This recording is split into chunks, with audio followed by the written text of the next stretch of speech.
Ini ngomong terlalu serius malam-malamnya. Tapi saya mau menggarisbawahi tadi. Iya. Baru malam ini saya memaknainya berbeda. Jadi ternyata Amangkurat I ada gunanya juga. Ada. Artinya begini loh. Itu. Di dalam sejarah keluarga kita, Amangkurat I itu kan aib.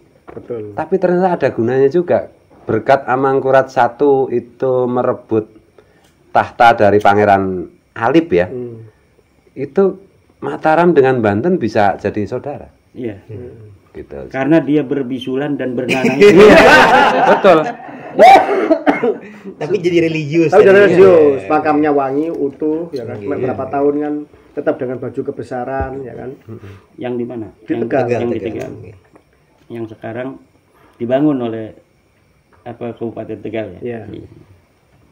Tapi akhirnya tahun berapa itu ditutup, tidak lagi diprosesikan seperti tahun-tahun sebelumnya. Kenapa ya? Wallahu a'lam. Karena di YouTube komennya semuanya nggak bagus. Kemarin itu kan Gus Ahong waktu Idul Adha kan saya suruh ke sini, saya minta ke sini. Kemudian saya bilang ini. Dia itu mertuanya Ba'alawi yang kedua, kemudian gurunya juga Ba'alawi. Gini loh, Hong. Aku tahun 97 lah. Abu Yatim sama Kiai Abdul Rahman itu bilang, ini Abdurrahman Wahid harus bikin partai dan Kiai harus banyak masuk partai. Dan karena Kiai itu nggak bisa urusan politik, maka banyak Kiai akan dicabut SK-nya oleh Kanjeng Nabi. Nah ini loh, Hong. Peristiwa ini itu perkiraanku jauh lebih masif daripada tahun-tahun reformasi. Jadi siapa yang ikut kita, siapapun itu, dan saya saya perkirakan justru dari kelompok masyarakat bawah, bukan elit. Itu nanti akan diberi SK oleh Rasulullah. Dan orang-orang elit hari ini yang karena satu dan lain hal kepentingan dengan Ba'alawi akan dicopot kekiaiannya. Bahkan yang wali pun akan bisa dicopot kewalian. Oleh karena itu, Hong, kamu harus tetapkan hatimu. Ini ada beberapa saksi ya. Kamu tetapkan hatimu. Kamu ikut Kiai Imad dan kawan-kawan. Apa kamu ikut siapa? Karena tukhrijul hayya minal mayyit atau tukhrijul mayyita minal hayy kan gitu. Zaman Rasulullah itu sebelum Rasulullah diangkat ya Abu Sufyan itu profesor doktor. Begitu Rasulullah ada kan yang Abu Sufyan bisa dinasihati oleh Bilal. Nah ini akan terjadi seperti itu, Hong. Sejak saat itu dia mantap. Dan ya gimana ya kan pola penyebaran informasinya sekarang lewat internet. Ini jauh lebih cepat dan ini sudah nggak bisa dibendung. Ini hanya ikut kita atau kalau tidak ikut kita yang wali pun akan dicopot kewalian. Itu kata keturunan Amangkurat I yang bisulan. Masya Allah. Tapi bener loh, ini saya tadi mau anehnya, Bener. ada gunanya juga Amangkurat itu. Sejak kemarin itu saya pikir apa sih gunanya aku ndelur Amangkurat itu? Karena daftarnya kan ngeri. Ya, ngeri. Oh jadi baru ketemu malam ini ya? Iya, ternyata ada gunanya juga.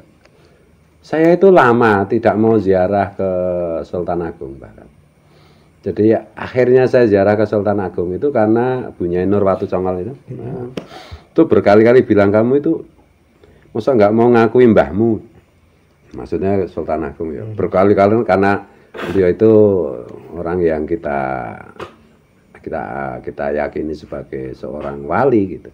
Ya akhirnya saya nurut. Ternyata memang Sultan Agung berbeda sekali dengan apa yang saya persepsikan sebelumnya. Sejak saat itu saya merasa bahwa Amangkurat bisulan ya apa tapi dapat syafaqate bapak gitu. Bahkan leluhur. Saya itu kecewa dengan Mataram tuh, kekecewaan saya banyak. Mungkin jenengan yang rasakan ya. Mulai dari Panembahan Senopati ya bahkan kita itu ya. Kemudian puncak kekecewaan itu pada Amangkurat I. Ini curhat ya.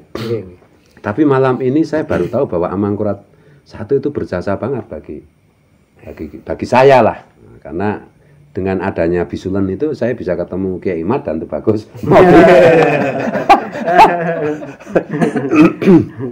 Iya.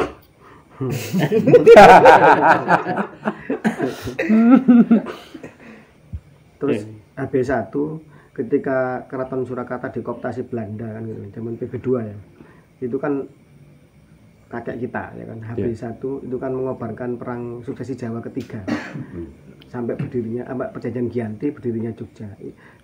Itu dalam sejarah kan trio kan, HB1, Sambernyowo sama datuknya Sentot Prawiro yang Medion itu kan. Nah, tapi ternyata ada yang dari Banten. Ada dari Banten bantu. Apa namanya? Kiai Tapa sama dengan Kiai Tapa. Itu tahun 1753 sampai 55. Jadi pasca di Banten itu ada permasalahan dengan Fatimah Balawi itu. Di masa itu kan Fatimah Balawi upaya mengkudeta Sultan Banten yang Zainul Solihin. Asikin. Sultan Banten yang Zainul Arifin. Arifin ya, Sultan Zainul Arifin. Suaminya. Jadi diracun, kemudian jadi linglung. Putra mahkota beliau yang Zainul Asikin itu sebelum jadi sultan itu dibuang ke Sri Lanka. Jadi ketika upaya mengkudeta tersebut berhasil mengkudeta ke Sultan Banten itu 2 tahun. Tahun 1750 itu sempat diduduki oleh Ba'alawi. Jadi Syarifah itu memiliki, kan janda beliau ini, memiliki keponakan sekaligus menantu yang menjadi Sultan Banten, tapi sama sekali bukan terahnya ke Ba'alawi. Nah, dari sini akhirnya timbul perlawanan dari rakyat Banten dipimpin oleh Tu Bagus Buang, itu aslinya namanya Ratu Bagus Burhan bin Pangeran Satrian, dan Kiai Tapa. Nah, kalau yang namanya Kiai Tapa ini ternyata lebih dari 1 orang. Karena tadinya tuh kita pikir 1 orang, kita dari keluarga Banten ini ternyata ada beberapa tokoh yang bergerak Kiai Tapa, tapi jalur nasabnya beda-beda. Jadi ada Kiai Tapa yang bin Sultan Abdul Masin Sitabidin, ada Kiai Tapa yang alias Mustafa Abdul Hai bin Pangeran Sake bin Sadin Tayasa, ada lagi Kiai Tapa Tangerang yang cucunya Wangsakara. Nah, ini artinya kita simpulkan ternyata ada nama-nama samaran, sehingga beliau-beliau ini berhasil nggak tertangkap itu karena ada beberapa tokoh yang menggunakan nama samaran yang gelar yang sama, Kiai Tapa gitu. Nah, ini berjuang. Setelah berhasil di Banten tuh akhirnya kan stabilitasnya kan nggak stabil tuh ya. Jadinya akhirnya Belanda ya mencopot Ratu Fatimah tadi, akhirnya diasingkan. Artinya perjuangan di Bantennya berhasil menggulingkan Ba'alawi ketika itu. Nah, setelah berhasil ini Belanda mengembalikan putra mahkota yang di Sri Lanka tadi dikembalikan ke Banten. Nah, kan jadinya Tu Bagus Buang sama Kiai Tapa ingin terus menggerakkan perjuangan, akhirnya dari Banten pindah ke timur. Jadi artinya ke Bogor sampai ke Jawa Tengah itu akhirnya sinergi dengan Sunan Kabanaran alias yang nantinya tahun 1755 jadi Hamengkubuwono I. Nah, ini ada di datanya Jawa sendiri babat Pemalon kalau nggak salah, nanti saya coba cek lagi nanti pengalaman saya ini artinya tercatat dalam data Jogja. Cuman dalam pensiarannya yang Bantennya jarang diungkap ke publik, tapi dalam data babat Kemalon kalau nggak salah itu tercatat datanya Jogja sendiri gitu. Jadi artinya di Banten malah nggak tercatat. Di Banten kita taunya ya beliau berjuangnya di Banten saja, tapi ketika kita ngecek data lain ternyata ada tentang Tu Bagus Buang dan Kiai Tapa ini. Nah, ini reinkarnasinya. Tu Bagus Buang, Kiai Tapa. Cuma Kiai Tapa nginep di Pak D saya yang mengeluarkan wedang santrinya cantik ya. Kang Mas. Kang Mas, gimana Kang Mas? Oh ya nanti gampang. Nah,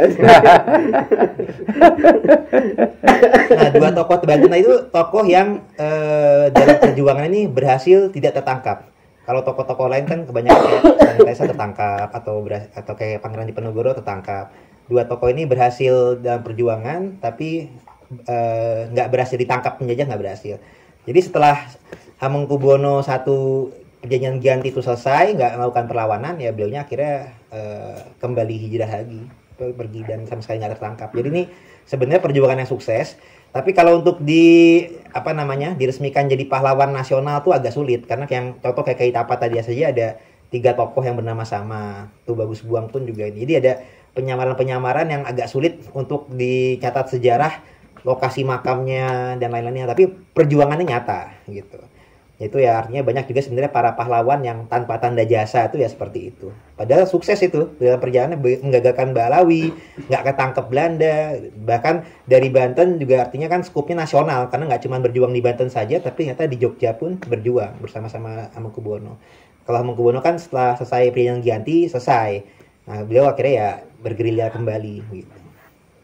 Dan juga selain hubungan Mataram dengan Banten, sebenarnya dalam data Banten juga itu ketika masa-masa Pajang, masa-masa Mataram ini belum berdiri, itu dinikahkan antara Panembahan Senopati Sutowijoyo dengan adiknya yang bernama Raden Santri Pangeran Singosari, itu dinikahkan dengan putrinya Maulana Yusuf Sultan Banten kedua. Jadi sudah ada pernikahan tuh di masa awal. Jadi dari pernikahan antara yang Raden Santri yang Magelang itu, yang adiknya Senopati Sutowijoyo, itu memiliki putri Ratu Rangga, itu menikah dengan Sultan Banten yang keempat. Jadi kemudian Sultan Banten kelima ke bawah itu keturunan Pemanahan. Jadi kayak kami pun, jadi yang keturunan Ki Ageng Pemanahan tuh tidak hanya keluarga Mataram juga Solo, Banten pun juga.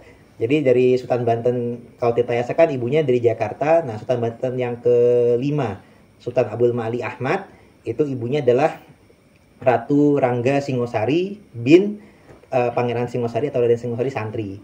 Tapi dari istri yang berbeda dari yang di sini. Karena kan beliau berpoligami juga, pernah ke Banten. Nah, sedangkan kalau Panembahan Senopati Sutowijoyo, itu beliau di Banten juga sempat memiliki putri. Nah, dari putri tersebut nantinya menikah dengan keluarga yang sana. Termasuk dalam data di Jawa juga kan ada, apa namanya, saya agak lupa judulnya. Intinya dari Pajang ini kan ada putri yang menikah dengan Ki Ageng Mandaraka atau yang terakhir Sunan Giri itu, nantinya ada yang menjadi adipati di daerah Lebak, Banten. Nah, itu menikahlah dengan putrinya Senopati Panembahan Senopati Adi. Itu menurunnya jalurnya ke Mangkunegaran 4. Jadi artinya keluarga Mangkunegaran 4 tuh masih ada keturunan daripada Banten dan Panembahan Senopati.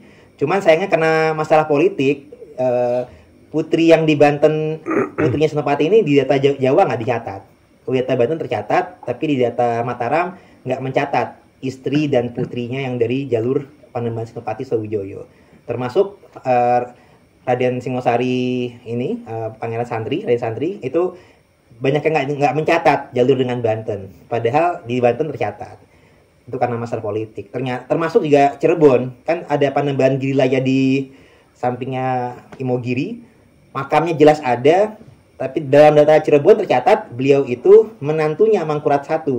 Tapi dalam daftarnya silsilah Mataram nggak dicatat sama sekali. Di antara anak-anaknya Mangkurat I itu nggak dicatat seorang putri yang menikah dengan Panembahan Girilaya. Padahal anaknya itu atau cucunya Mangkurat I itu adalah para Sultan Kasepuhan, Kanoman, Kacirebonan yang pertama. Itu merupakan cucu-cucu Amangkurat I sebenarnya. Dan juga yang nggak dicatat lagi adalah silsilah garis ibunya Amangkurat I ke jalur Sunan Gunung Jati. Jadi sebenarnya Amangkurat I ini adalah ibunya itu adalah Ratu Batang. Ratu Batang ini punya ibu lagi, namanya Ratu Ayu Sakluh, binti Pangeran Dipati Cirebon alias Pangeran Suwarga, bin Pangeran Pasarean Muhammad Arifin, bin Syarif Hidayatullah Sunan Gunung Jati.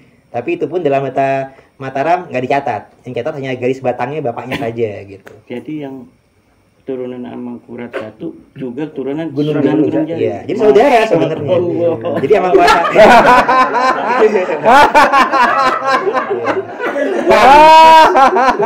Pantes dia bisulan. Lah sama kakaknya sendiri. Bantu kakaknya. Tapi saya jadi anu nih. Kakak sendiri. Nggak boleh. Apa itu Mbah Tim itu kan dulu bilang ibumu itu membawa darahnya Sunan Gunung Jati. Aku jadi paham sekarang. Aku jadi paham. Dan itu mbahmu, iya. Pantes. Iya. Silsilah Gus Buat tolong yang ke Gunung Jatinya diurut tuh dari ibu, Nyai Saklu segala macam. Iya kan saya belum tahu sampai emang. Nanti Ya nanti kamu. Iya. jangan nanti sekarang aja. Supaya saudaranya nampak sekarang. Iya. Dan Pangeran Pasarean tadi adik daripada Hasanuddin Banten. Jadi yang tadi bilang karena emang kakaknya Banten ini. Jadi Banten sama Cirebon, kalau lihat hubungan ayah sama anak lebih tua Cirebon, tapi kalau kakak sama adik lebih tua Banten. Nggih. Ketemu bisulan gitu. Tapi jadi ketemu setelah ke Gunung Jati juga. Itu bukan masalah dia tidak patuh pada ayahnya bisulan. Karena dia mau menyerang saudara sendiri. Saudara tua. Tidak boleh.